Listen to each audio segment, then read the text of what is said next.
आज हम लोग बात करेंगे माइनॉरिटी इंटरेस्ट की। लास्ट क्लास में जब हम डिस्कस कर रहे थे तो हमने होल्डिंग कंपनीज में जो हमारी होल्डिंग कंपनी है, ठीक है, जिसके मोर देन 50% ऑफ शेयर्स हैं, उसकी हमने बात करी कि उसका क्या शेयर है ना। तो अब होल्डिंग कंपनी के अलावा जो बाकी के जो शेयर्स हैं, अगर एक कंपनी में मान लो 100% में से 75% कुछ हमारे पास है, होल्डिंग कंपनी के पास है, तो बाकी 25% जो बचता है, that will be with the minority. ठीक है, उसको उसका जो हित है उसको हम बोलते हैं minority interest. Can you see my screen बेटा? Yes ma'am. Yes ma'am. ठीक है, तो हम बात करेंगे कैलकुलेशन ऑफ माइनॉरिटी इंटरेस्ट की। ठीक है, जैसा कि मैंने बताया कि जो होल्डिंग कंपनी है उसका मेजॉरिटी ऑफ शेयर्स है, अगर उसने सारे शेयर ले रखे हैं, जैसे हमने पिछला क्वेश्चन किया था, उसमें सारे शेयर जो थे वो होल्डिंग कंपनी के पास थे, तो वहां पे माइनॉरिटी का कोई प्रॉब्लम नहीं है। लेकिन अगर ऐसा होता है कि कुछ शेयर्स बाहर वालों के पास भी हैं और लोगों के पास भी हैं, तो उनका भी अपना क्लेम बनता है, और उनका क्लेम बनता है कैपिटल पे, रिजर्व्स एंड सरप्लस पे, ठीक है, प्रॉफिट्स पे। तो उसको हम एक अलग से दिखाते हैं, इक्विटी एंड लाइबिलिटीज का जो हमारा हेड है उस शेयर होल्डर्स फंड के अंदर, उसको अलग से दिखाया जाता है, और प्रोपोर्शनेटली वहां पे उसके चाहे कैपिटल प्रॉफिट्स हैं, चाहे रेवेन्यू प्रॉफिट्स हैं, चाहे रेवेन्यू रिजर्व्स हैं, तीनों चीजें वहां पे उसकी दिखाई जाती है अलॉन्ग विद इट्स इक्विटी। अगर कोई लॉस हो रहा है तो लॉस भी वहां से उसको माइनस किया जाएगा। ठीक है, दोनों चीजें, इक्विटी की तो दोनों चीजें, प्रॉफिट्स भी हैं, लॉस भी है ना, तो दोनों चीजें उसको हमें दिखाया जाएगा और वहां पे शो किया जाएगा।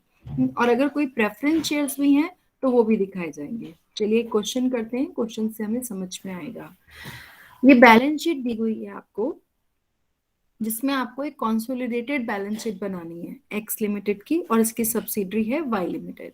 ठीक है, यहाँ पे इक्विटी एंड लाइबिलिटीज में शेयर होल्डर्स फंड्स में शेयर कैपिटल दिखाई गई है दोनों की, एक्स की 60,000 है और वाई की 15,000 की कैपिटल है।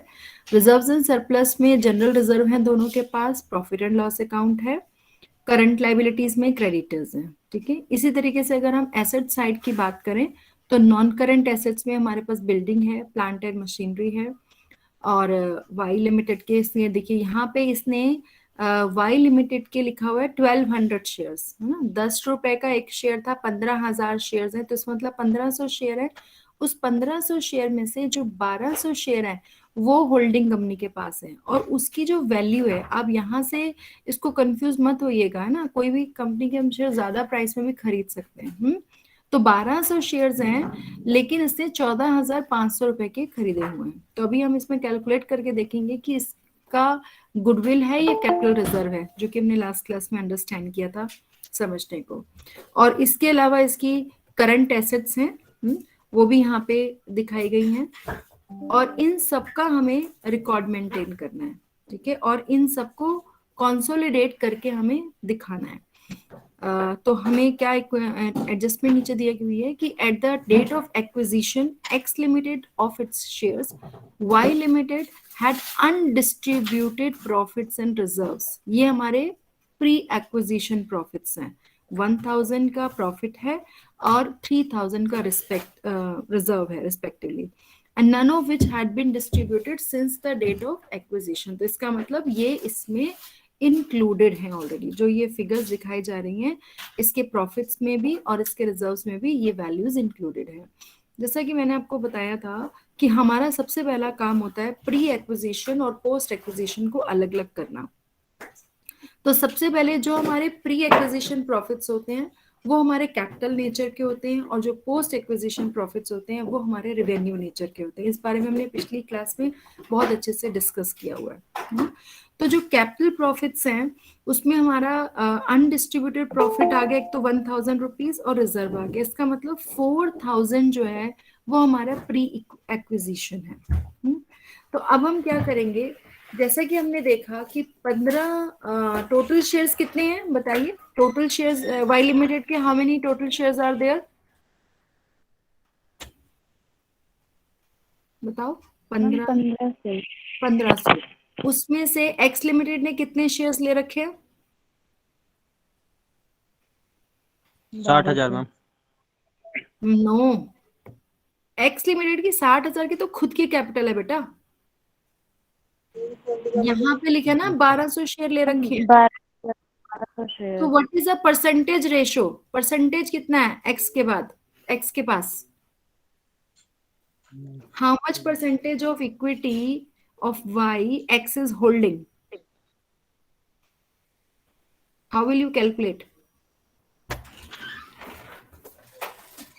बताइए, कोई कैलकुलेट करके बता सकता है कि कितना परसेंटेज ऑफ इक्विटी एक्स के पास है वाई की।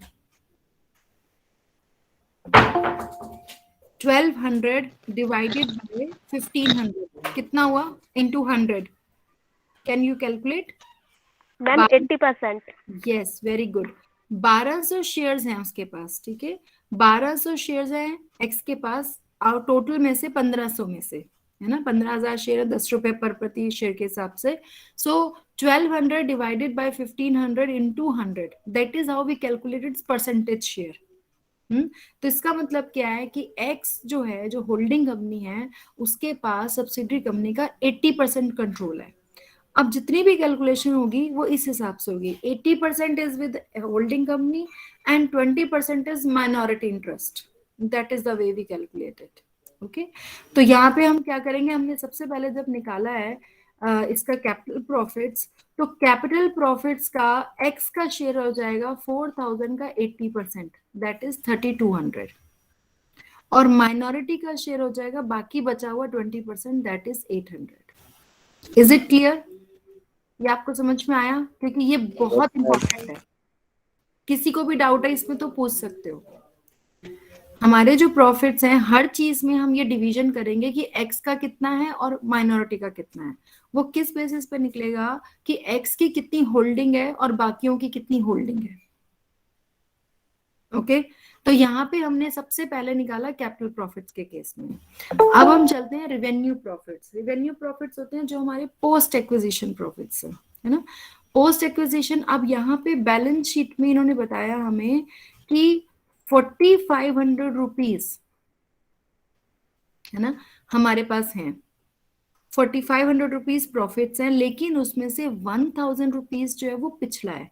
तो इसका मतलब होगा कि पोस्ट एक्विजिशन यानी कि इस साल का profit after the holding company has bought the shares of subsidiary company, जो हमारा पोस्ट एक्विजिशन प्रॉफिट बचता है 4,500 minus 1,000 is 3,500।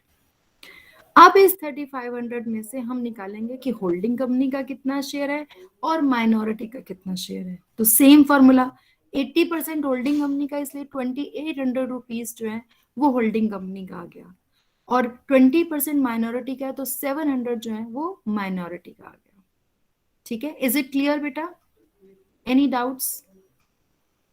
No ma'am.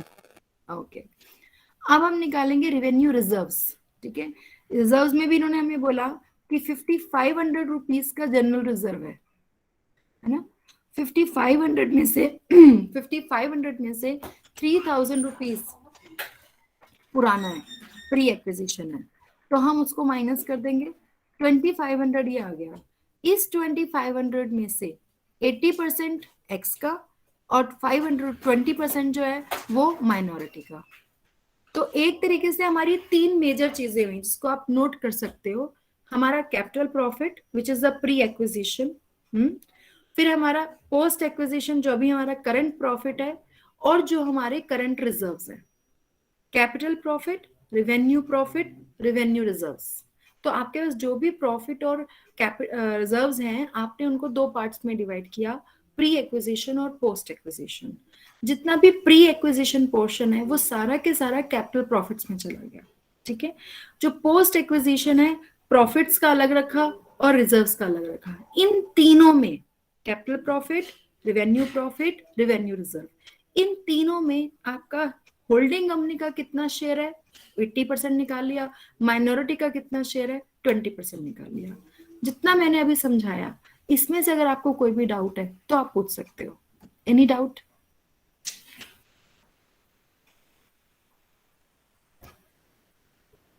No ma'am.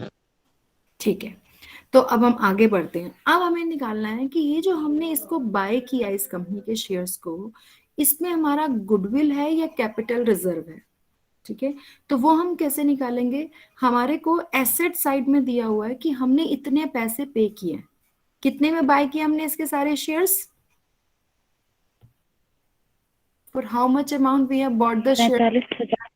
14,500। 14,500। ठीक है, अब इस 14,500 के बदले में हमें क्या मिला? शेयर एक तो हमें शेयर मिले, कितने के शेयर मिले? 12,000 12,000 के। 12,000 के, 12,000 के। और हमें प्रॉफिट्स मिले, यस मैम। 3,200 3,200 के। तो हमने ये बताया कि इसके, देखिए जो मैंने अभी आपको तीन चीजें बताई ना, कैपिटल प्रॉफिट, रिवेन्यू प्रॉफिट और रिवेन्यू रिजर्व। अब ये तीनों कहाँ कहाँ जाएंगे? कैपिटल प्रॉफिट वाला जो पोर्शन है वो यहाँ जाएगा, क्योंकि वो उसकी बाइंग वैल्यू में से हम उसको एडजस्ट करेंगे कि जब हमने बाय किया उसको, क्योंकि वो प्री एक्विजिशन है ना, कोई भी चीज हम बाय करते हैं कि अभी तक तुम्हारे पास क्या है, उसके बदले में हमने उसको पैसे दिए हैं। तो अभी तक जो उसके पास कैपिटल रिजर्व है, उसमें very important point that we will write only our share, minority नहीं लिखेंगे यहाँ पे सिर्फ हम होल्डिंग कंपनी का शेयर लिखेंगे। तो होल्डिंग कंपनी का जो शेयर है 3,200 का, एक तो वो हो गया 3,200 plus 12,000 rupees, right? So it is 15,200 rupees का सामान का वैल्यू हमें मिली है, लेकिन उसके लिए हमने जो पे किया दैट इज 14,500। तो क्या हुआ, गुडविल या capital reserve? Capital reserve. Capital reserve हुआ है। कैपिटल अगर हम उसकी वैल्यू से उसको ज्यादा देते हैं तो वो गुडविल होता है, जैसे हमने लास्ट क्लास में डिस्कस किया था, और अगर हम उससे कम देते हैं तो वो कैपिटल रिजर्व होता है, right? It's as simple as that. तो यहाँ क्योंकि हम वैल्यू ले रहे हैं 15,200 रुपीज की, but we are paying only 14,500 rupees, so 700 rupees का कैपिटल रिजर्व है। ठीक है, अब हम निकालेंगे माइनॉरिटी इंटरेस्ट। जो चीजें हमने अलग अलग के दिखाई वही सारी माइनॉरिटी को भी दिखाएंगे। माइनॉरिटी को एक तो इक्विटी मिली, तो हमने उसको इक्विटी दिखा दी 3,000 रुपीज की ना, 15,000 में से 12,000 होल्डिंग को मिला, बाकी माइनॉरिटी को मिला। कैपिटल प्रॉफिट का 80% शेयर हम ले गए, 3,200 होल्डिंग हमने ले गई, बाकी 800 माइनॉरिटी को मिला, वो दिखा देंगे। फिर ऐसी प्रॉफिट्स, रेवेन्यू प्रॉफिट्स में हमने निकाला था 2,800 तो होल्डिंग कंपनी का हो गया, 700 माइनॉरिटी का हो गया। फिर हमने निकाला कि जो रिवेन्यू रिजर्व्स हैं उसमें से 2,080, जो 2,500 का 80% 2,000 वो होल्डिंग कंपनी का, बाकी 500 20% इसका। इन सबको जब हमने ऐड किया that comes to minority interest. ठीक है, इक्विटी वही तीन चीजें है ना, capital profits, revenue profits, revenue reserve. तो ये चार चीजें मिला के माइनॉरिटी इंटरेस्ट बनता है। समझ में आया? कुछ डाउट है तो आप पूछ सकते हैं। Any doubts? ओके, सो अब हम इसकी बैलेंस शीट बनाते हैं। ठीक है, consolidated balance sheet of X Limited and its subsidiary Y Limited as on 31st March 2015। तो सबसे पहले हम, अब ये देखिए यहाँ पे बच्चे बहुत गलती करते हैं कि सारे एडिशन करते हैं तो Y की कैपिटल भी एडिशन करते हैं। नो, Y की capital is cancelled out by the investment of X in Y Limited। एक जो ये मैंने आपको पिछली क्लास में भी ये चीज समझाई थी, ये जो इन्वेस्टमेंट है, ये जो कैपिटल है, बाकी सब चीजों को हम पैरेलली ऐड कर रहे हैं, लेकिन जो इक्विटी है और यहाँ जो इन्वेस्टर है, देखो अगर हम इन दोनों को प्लस करेंगे तो ये लाइबिलिटी साइड हो गया, ये एसेट साइड हो गया, इन दोनों को हम कैंसिल करेंगे, है ना। बाकी 12,000 वाला हिसाब यहाँ आ गया और बाकी माइनॉरिटी इंटरेस्ट में चला गया, तो ये दोनों कैंसिल हो जाएंगे। इसलिए कभी भी वाई की कैपिटल को ऐड करके नहीं लिखना, एसेट्स लाइबिलिटीज ऐड करनी है, लेकिन वाई की कैपिटल को कभी भी ऐड नहीं करना है, ये ध्यान रखिएगा। ठीक है, तो जो शेयर कैपिटल है हमारी सिर्फ और सिर्फ एक्स की लिखी जाएगी। हम ये एक्स की बैलेंस शीट बना रहे हैं, होल्डिंग कंपनी की बैलेंस शीट बना रहे हैं, और उसने साथ में वाई की आइटम्स को भी ऐड कर दिया। ठीक है, तो इसलिए इसको बोला गया कंसोलिडेटेड। तो यहाँ पे हो गया। इसके अलावा रिजर्व्स एंड सरप्लस कैसे निकला? देखो, एक तो हमारा यहाँ पे रिजर्व्स एंड सरप्लस में कैपिटल रिजर्व बचा हुआ है, हमारा जनरल रिजर्व है, ये सब हमारे ऐड हो जाएंगे। ये जो हमारे जनरल रिजर्व थे ना, एक्स का भी वाई का भी, और ये जो प्रॉफिट एंड लॉस अकाउंट है 6000 और 2800, ये सब हो जाएंगे। उसके अलावा ये जो हमारा 700 जो हमने कैलकुलेट किया था वो यहाँ पे आ जाएगा। This is the capital reserve. ठीक है, सबसे पहले हम रिजर्व्स एंड सरप्लस जब कैलकुलेट करते हैं तो सबसे पहले यहाँ पे हमने ये रिजर्व्स एंड सरप्लस का सबसे पहले अपना जो कैपिटल रिजर्व है हमने वो लिखा। इसके बाद बाकी की जो चीजें हैं हम उसको ऐड करके लिखेंगे। ठीक है, जो हमारे रेवेन्यू रिजर्व, वेन्यू प्रॉफिट्स, ये सब हमने सब कुछ इसमें ऐड कर दिया। तो we have added them all, as a result it comes to 24,000। यहाँ पे हमने इसीलिए इसको 24,000। रिजर्व्स एंड सरप्लस समझ में आया बेटा कैसे निकलेगा?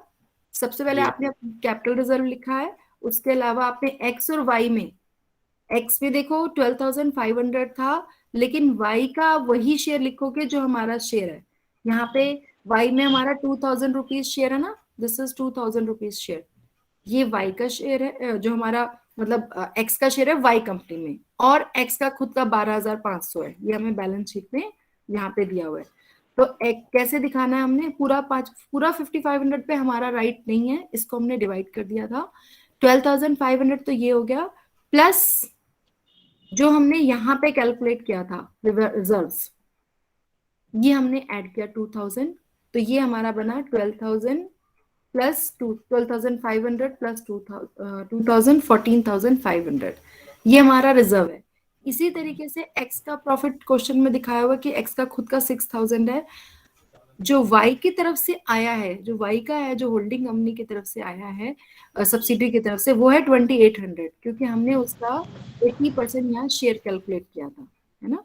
ये देखो, ये हमारा 4,500 दिखा रखा है, उसमें से 1,000 कैपिटल की तरफ चला गया क्योंकि वो प्री एक्विजिशन था, लेकिन पोस्ट एक्विजिशन में से भी सारा हमारा नहीं है, 80% हमारा है, तो इसीलिए 2,800। So that's why in profits we have added only and only 2,800 rupees. तो ये 8,800 आ गया। तो रिजर्व्स एंड सरप्लस में हमारा जो कैपिटल रिजर्व कैलकुलेट हुआ 700 वो आया, जनरल रिजर्व आया 14,500 और प्रॉफिट एंड लॉस अकाउंट आया 8,800। एज ए रिजल्ट ये टोटल 24,000 का अमाउंट आया। किसी को कोई डाउट है कहाँ से कौन सा अमाउंट आ रहा है? Is it clear to everyone? Any doubts you can ask me here. ठीक है, इसी तरीके से हम टेंजिबल एसेट्स दिखाएंगे। जो टेंजिबल एसेट्स हैं, बिल्डिंग को हमने सीधा सीधा ऐड कर दिया, प्लांट को सीधा सीधा ऐड कर दिया, उसके अलावा जो इन्वेस्टमेंट था वो हम उसको नहीं लेंगे क्योंकि उसी से हमारा कैपिटल कैंसिल आउट हुआ है। देखिए, ये बिल्डिंग को ऐड किया गया है और प्लांट को ऐड किया गया है, इसको हमने नहीं टच करना है। ठीक है, इसी तरीके से जो हमारी करंट एसेट्स है वो भी हम सारी के सारी प्लस करके यहाँ पे दिखा देंगे।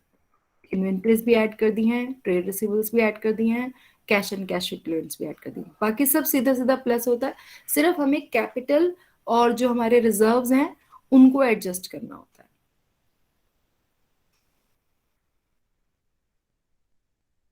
Right? Any doubt in this question? आगे बढ़े? Yes ma'am. ओके, तो ये जो अभी हमने सीखा that was calculating the minority interest, है ना। और जब हम माइनॉरिटी इंटरेस्ट दिखाते हैं तो माइनॉरिटी इंटरेस्ट के साथ साथ हम ये कैलकुलेट करते हैं, इसमें क्या करते हैं, जितना भी हमारे पास है उसमें से हम परसेंटेज कैलकुलेट करते हैं और उस परसेंटेज के हिसाब से हम ये देखते हैं कि कितना जो है वो होल्डिंग कंपनी के पास है और कितना जो है वो माइनॉरिटी के पास है। और ये डिसाइड कैसे होता है?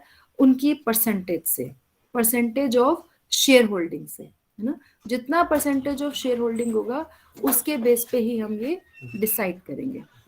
ठीक है, तो मैं आगे थोड़ा सा आपको और कराती हूँ 5-10 मिनट्स।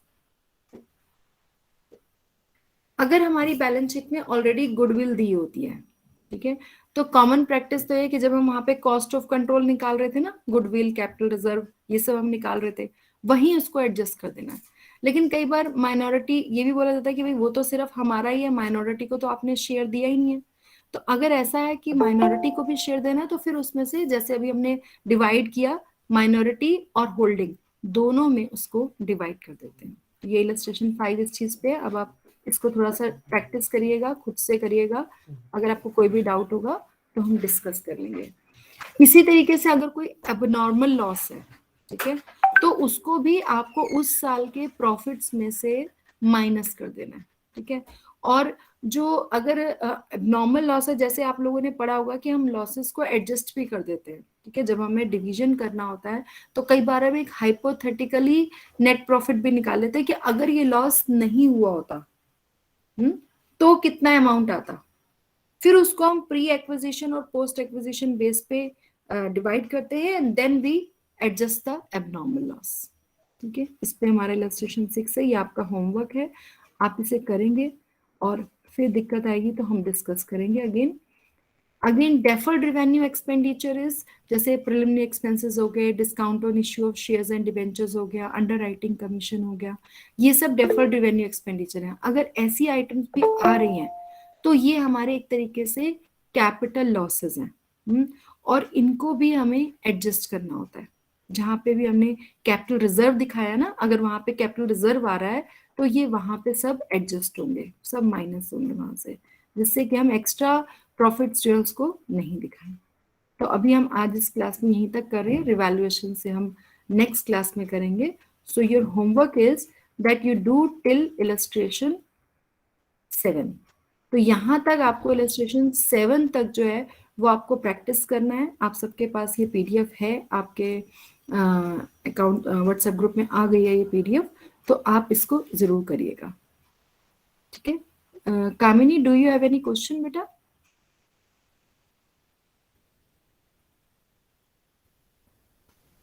हाँ, भेजी है। ओके मैम ये पीडीएफ आप ग्रुप में एक बार सेंड कर ठीक है, I will do that. Nisha is there? Nisha आप पीडीएफ ग्रुप में डाल दो बेटा। तो आप जरूर इसकी प्रैक्टिस करेगा, because as I earlier also said कि जब हम प्रैक्टिस करते हैं तभी हमारे क्वेश्चंस अच्छे से होते हैं, बिना प्रैक्टिस के नहीं होगा। So you must practice, okay.